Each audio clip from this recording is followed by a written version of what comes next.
Today, there is mass media to drum up support for a war or to defame anyone who disagrees with the powers that be. However, the ancient Indians had their own way of achieving similar effects with only better results. Once there was Lord Indra. He was the Zeus of the Greek mythology and the Mizraim of the Bible. He was ruling Egypt. Ancient Indians used to pay tributes to him. You can read it in Mahabharata. This went on until Lord Krishna objected and refused to pay taxes to Egypt. So they had to defame Indra.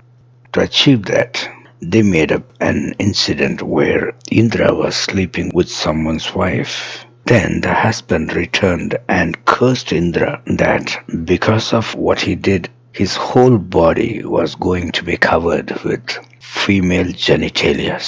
Ooh, that is the end of it. Indians stopped worshipping Indra and the mission accomplished. They did similar things to Noah and Shem as well.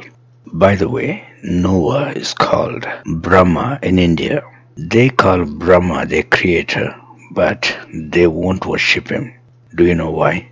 One day, Brahma created a woman named Shatrupa who was so beautiful that he started lusting after her. Shatrupa tried to escape from his stare, but whichever side she went, one of his 4 pairs of eyes were following her.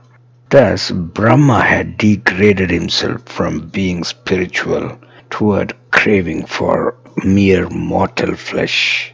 So Shiva came around and cursed Brahma that no one was going to worship him anymore, and that sealed the fate of Brahma in India.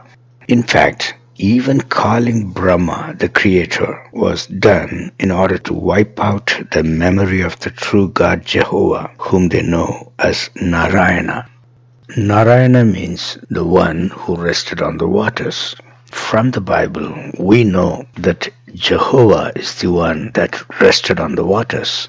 Now, someone may say that Narayana was an avatar of Vishnu and he is the one who rested on the water. But it is not true because Hindu epics Vishnu Purana and Bhagavat Purana both state that it happened in an age prior to the 10 avatars of Vishnu. And again, if I were to be honest with you, I need to tell you that avatars are not even true in the first place. Vishnu was a person who coexisted with Shiva the Nimrod in the Nineveh region, which corresponds to the modern-day Mosul in Iraq. Even the people of Arya Samaj, which is a Hindu organization, know that Hindu gods are simply prominent people that lived in our past. Now, getting back to our story, when Jehovah-hating Kushites of Africa invaded India, they put an end to worshipping Narayana, that is the god of Noah.